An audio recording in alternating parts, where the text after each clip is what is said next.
Welcome to Meet Your District Supervisor series for SFGovTV. This is a great way to get to know our district supervisors here in San Francisco. Let me introduce myself first.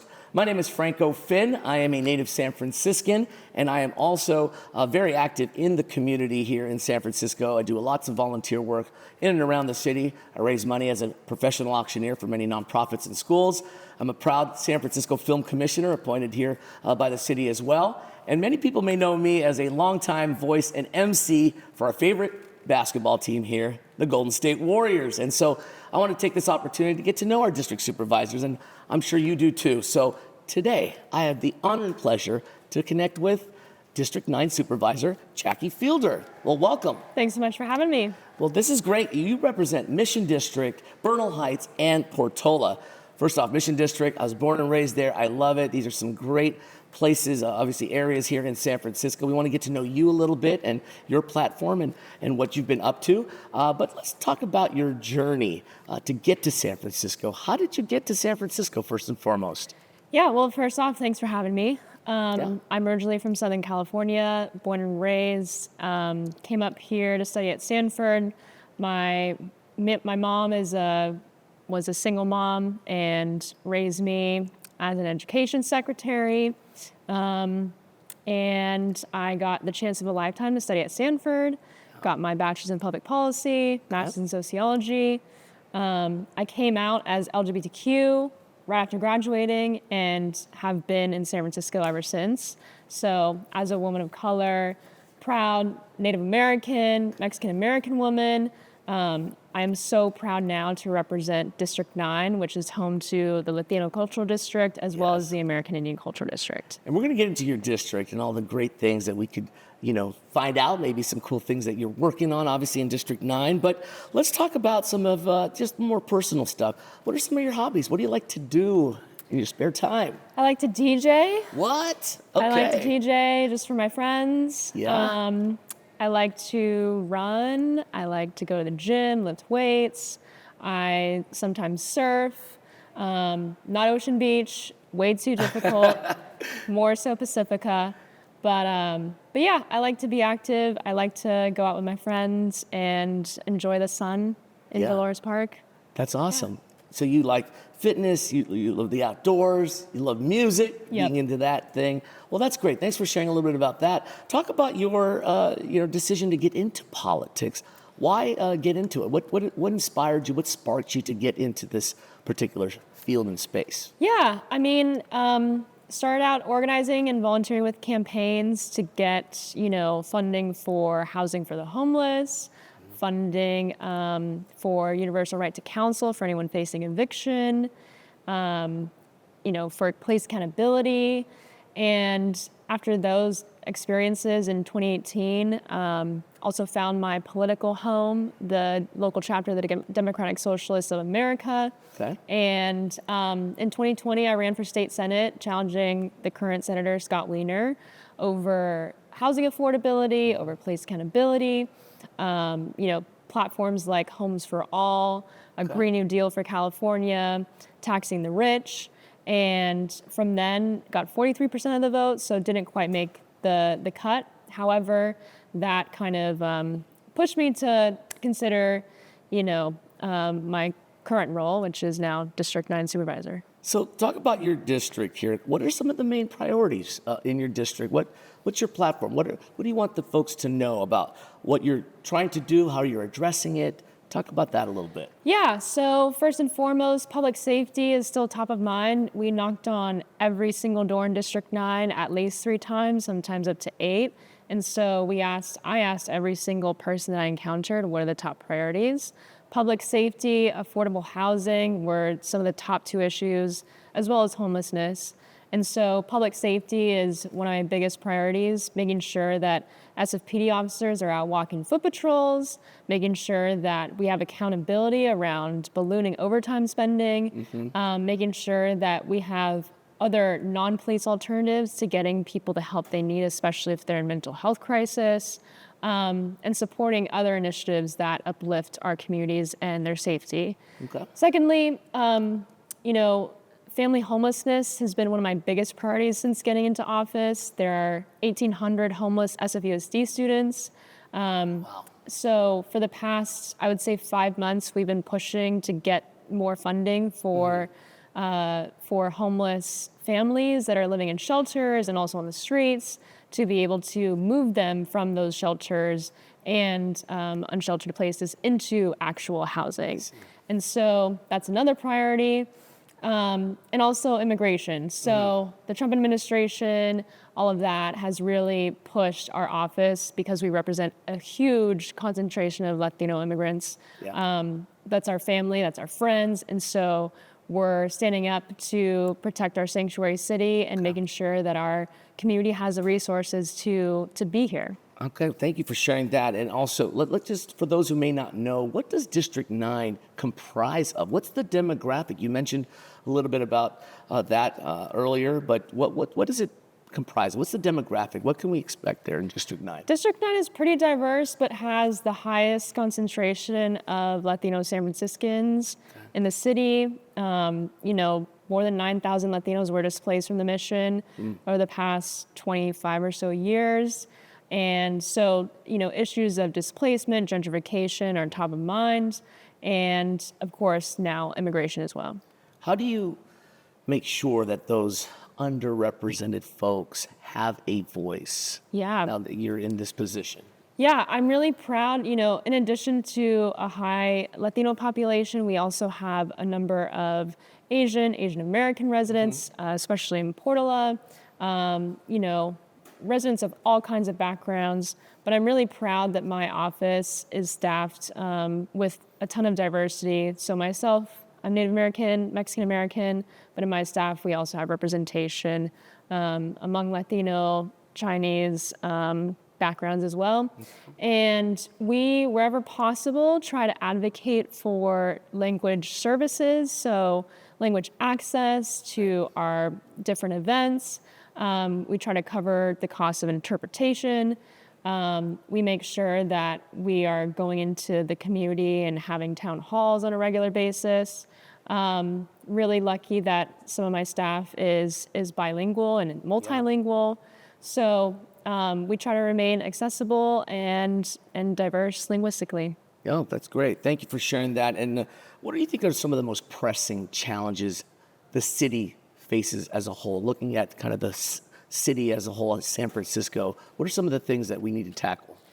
Always affordability, always wealth inequality.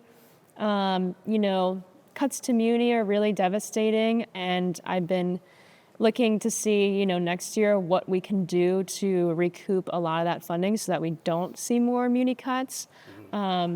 I also want to make sure that our city is filling the backstop and the gap of funding that is going to be cut from the federal government under Trump. And so we're going to be left without millions of dollars. This budget season, we did put $450 million on reserve to backfill those cuts, but there's a risk that that's not enough. And so Trump has lifted a lot of taxes on the wealthiest corporations, the wealthiest billionaires in the country, and it's my intent and commitment to go get those funds for our residents, and that means probably taxing the rich and taxing the corporations, so that we can preserve whatever affordability is left for working people in San Francisco to be able to fund things like affordable housing, small businesses, childcare, just basic city services as well. Okay, thanks for sharing.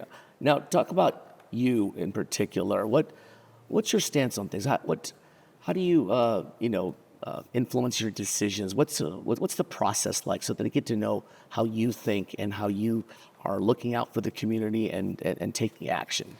Yeah, so I was really proud to be lifted into office through a lot of grassroots momentum. I don't take contributions from billionaires, from large corporations. By and large, my own campaign was sustained by baristas, nonprofit workers, social workers, teachers, nurses, people on disability. And that holds me accountable to my own principles of economic and social justice. And so a lot of the decisions I make are rooted in my own principles. And we have a huge practice in my office of, checking in with the people that these policies are going to affect, the different advocacy organizations that we're so lucky to have in San Francisco, whether it's tenants' rights issues, whether it's environmental justice issues, police accountability. There's so many different policies that flow through the city hall chambers on any given week. And it's hard to catch everything, but my principles and strong relationships with the community and community organizations are what drives my decision making. Thank you. And let's talk about, ensuring your policies. How do you make sure that you're inclusive and effective for San Francisco's diverse? You talked about language and making sure there's access, there's that. But how do you, how do you ensure your policies are inclusive? Yeah, by and large, I have the ability, because we had a grassroots campaign and won 60% of the vote, that's a message that I have a mandate to deliver on my platform, which was basically all entirely about public safety, affordable housing, solving as much as we can family homelessness. Again, I mentioned immigration.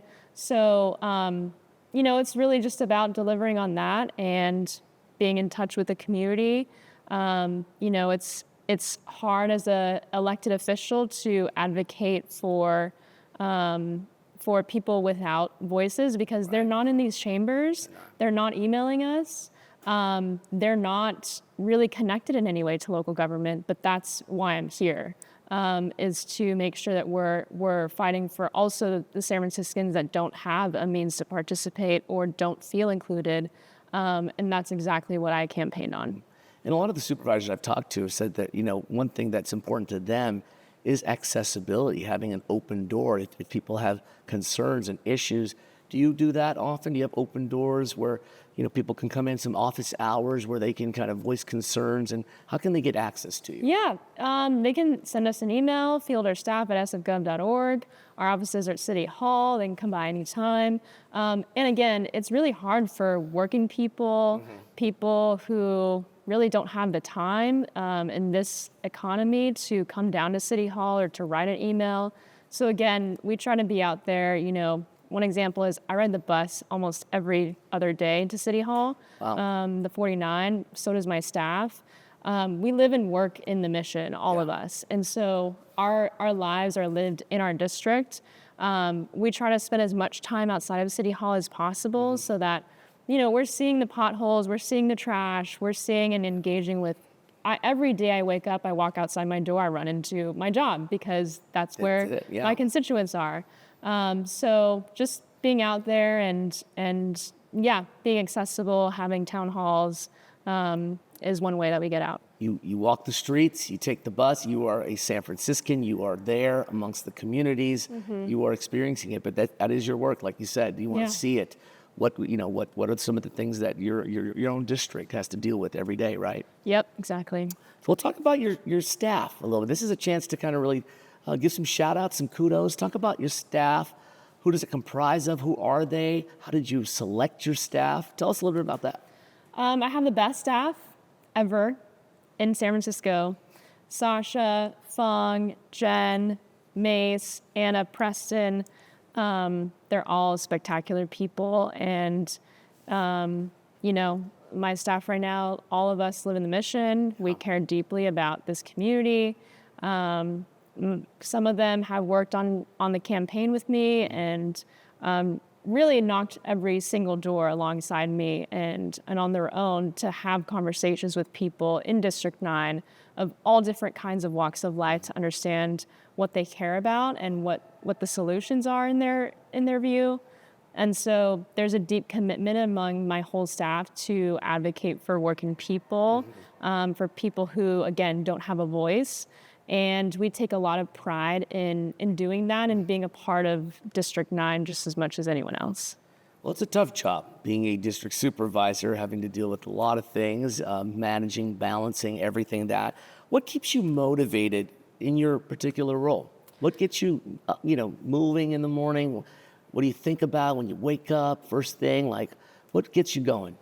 Right now, I just am proud to represent the best district. It truly is. I get a lot of support from my constituents when I'm speaking out for our district, for police accountability, for fiscal responsibility, for good governance, for housing for the homeless, for, all kinds of things. Really, again, my platform. So I just feel lucky to have so much support in my district. And, that is one of the motivators, but also just knowing that a better world is possible, and it starts at the local level. Right. I want a future in a San Francisco that's affordable for all, where you don't have to have connections or a ton of wealth to live here, where kids from Latino backgrounds, Black households, Asian American, working class households have the ability to, actualize their own lives, where no student is unhoused and can go to school fed and well slept. Yeah. These are the kinds of things that motivate me on a daily basis. Okay, thank you for sharing that. Your district is, I think, is special too. Yes, I grew up, like I said, born there, started, day one, if you will, in the Mission District, one of your areas. Talk about like on a Sunday, like if you had nothing to do, just think back. You talked about you like getting out there, working out, and playing music for your friends. This is your chance to kind of brag about District 9. What's so cool? What would you do in District 9 that's fun, like on a Sunday, to say, hey, District 9 has this, and I've seen it, and I do it all the time? What would you do on a Sunday if you had nothing to do for work, but just like enjoy?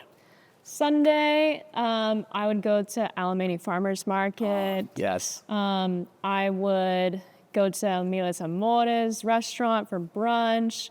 They have a second location now, which is so exciting. I would go to Community Thrift with my friends, get some new clothes. Yeah. There's always something that they have to find. It's not in my district, but I would hang out at Dolores Park. Hey, that's cool. Yeah. We have Garfield Park too. We have Mission Playground. There's a lot. And then maybe for sunset, would go up to Bernal, watch the sunset. Oh, yes. And there's a ton of amazing businesses in Portola too. There's McLaren Park, the whole San Bruno corridor, some of the best, most slept on places to eat. Grab Banh Mi, Imperial Garden, there's breakfast at Tiffany's. Sometimes a lot of the events there happen on a quarterly basis. There's dim sum in cars. Wow, that's cool. There's also all kinds of You're events making me happening. hungry talking about all this great food in that in that district. Yeah. Well, what are some of the recent accomplishments? Share with us, like what you've done so far, what you plan to do and intend to do in District 9. What can we expect? First piece of legislation was introducing and passing a unanimous resolution at the Board of Supervisors reaffirming our city's commitment to sanctuary city status. So that means that our city resources, our employees are not going to cooperate with a federal immigration agency. And then some other accomplishments include securing $30 million of funding to house transitional aged youth, young adults, and also families to get them off the streets and out of shelters into housing. So that, and also funding for homeless adults. So we're looking at funding for housing upwards of 600 people. That's wonderful. And that is one of my biggest accomplishments so far. In general, preserving funding for kind of community ambassadors around Mission Street to supplant our security and safety, as well as preserving funding for street cleaning. We've been on top of the city to dedicate more resources to the mission for regular street cleaning, and we're hoping that that progress that we've seen continues. Lots of great things happening. Yeah. It's you're improving the district in many ways. Trying. And it's a lot of thanks to my staff who work tirelessly from the moment they wake up to the moment they go to sleep. Thanks for all you do so far. This is just the beginning, but there's lots more to do, as always, right? Yeah. We're going to close out with this. Thank you so much for sharing everything about your district and what you've been doing. We're going to have a little fun with the Fast, Fun, Furious Q&A. Just a little quick answers. I'm going to give you a couple options, and you just got to think off the top of your head. Cool. You ready? Yeah. Let's do it. All right. Golden Gate Bridge or the Bay Bridge? Golden Gate. Okay, nice. What about BART or Muni? Muni. Muni. Sunsets or sunrise? Sunsets. Okay. What about the ocean or the lake? Ocean. Okay. What about cable car or bus? Bus. Bus. How about this? Best view in the city? Bernal. Bernal. Okay. Couple more here. Beach day or a city stroll? What about that? Beach day. Beach day. Okay, like it. And last one. Fast food or gourmet if you had a choice? Fast food. Fast food. I like that. Okay, I like your style. Well, this is awesome. Getting to know you a little bit. Yeah. Speaking of food, I'm going to close out with one last thing. Yeah. And we're doing this with all the district supervisors. Yeah. Well, we have the good old fortune cookie. Oh, wow. From, of course, the San Francisco company, Golden Gate Fortune Cookie Company. Cool. All right, if you had to choose, are we going with the red strawberry, green matcha, or are we going to vanilla? Green matcha. Green matcha. That For was my sure. choice, too. Yeah. I'm going to go green as well. We open? Open it up. And now we're going to close out with this little something fun. Yeah. Read your fortune and just kind of relate it to you, maybe your role, whatever it may be. Let's close this out. Read yours. Says, ask advice from everyone, but act with your own mind. Okay. How could you relate to that as we close out? Lately I've been getting a lot of support from the community for my stance on the budget. I was the lone no vote, just on the principle of muni cuts and cuts to immigration legal defense services. So I do ask for a lot of support and advice, and then eventually act with my own mind, which is grounded in serving my district. So that's a great way to close that. Thank you so much. Thank you. Matcha's a good green color too. I like this, and it tastes really good. Well, thank you so much for joining us. Supervisor, really appreciate your time. Now, if you want to know more about our district supervisors, make sure to log on to the YouTube channel for SFGovTV to get to know more about our San Francisco district supervisors. Thank you so much. Thank you.